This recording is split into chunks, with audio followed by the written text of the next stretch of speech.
Hello everyone, আশা করি সবাই ভালো আছেন। আমিও ভালো আছি। তো আবার আসলাম আপনাদের মাঝে আরেকটি ভিডিও নিয়ে। তো এই ভিডিওতে আমি কথা বলবো হইলো কদম গাছ নিয়ে, কদমের গাছ নিয়ে। তো কদমের গাছ নিয়ে এই ভিডিওতে কথা বলবো কদম গাছের ব্যবহার্য অংশ, মানে কদম গাছে আমরা কি যেগুলো কিছু অংশ আছে যেগুলো আমরা কী কী কাজে ব্যবহার করতে পারি, এই ব্যবহার্য অংশ নিয়ে আমি এই ভিডিওতে বলবো। তো আগেই আর কি গাছটা দেখে নিয়ে আসেন, কদম গাছটা দেখে নিন। তো এই হচ্ছে সেই কদম গাছটি, এর গোড়টি দেখেন।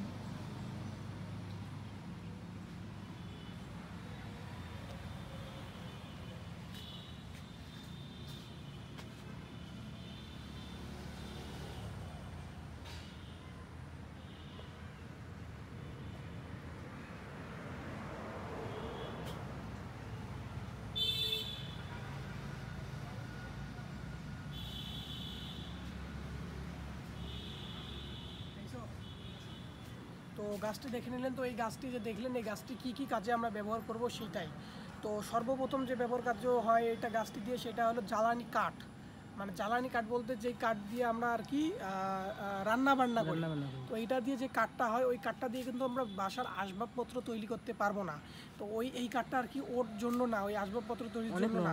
হ্যাঁ, অনেক নরম। হ্যাঁ, এটা অনেক নরম, ওই জন্য আসবাবপত্র এটা দিয়ে হবে না, মানে আটকিবে না আসবাবপত্র। তো এই জন্য আর কি কদম গাছের কাঠ আমরা সর্বপ্রথম ব্যবহার করি হলো জ্বালানি হিসেবে নাকি।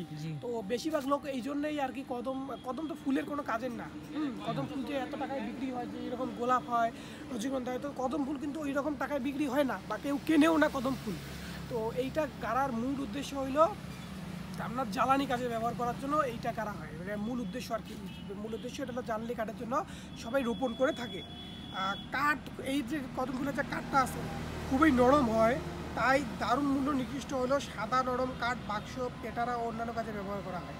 মানে এই কাঠটা নরম হওয়ার কারণে এটা জলে ভালো। মেন কথা হলো এই কাঠটা নরম এবং অনেক কোমল হয়, তো এই জন্য কাঠটা জলে ভালো। তো জলার কারণে এইটার বাজার মূল্য অনেক বেশি।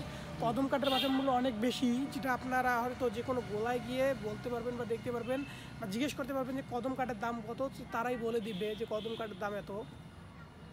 তো আমার এখন সঠিক জানা নাই যে কী রকম বর্তমান মার্কেট চলতেছে কদম কাঠের, তাই না হলে আপনারা বলে দিতাম। এর মধ্যে আপনারা যদি জানতে পারেন তো অবশ্যই জানাবেন, বা আমি এক সময় কারো শুনে আপনাদের কাছে জানাই দেবো যে এইটার কত দাম।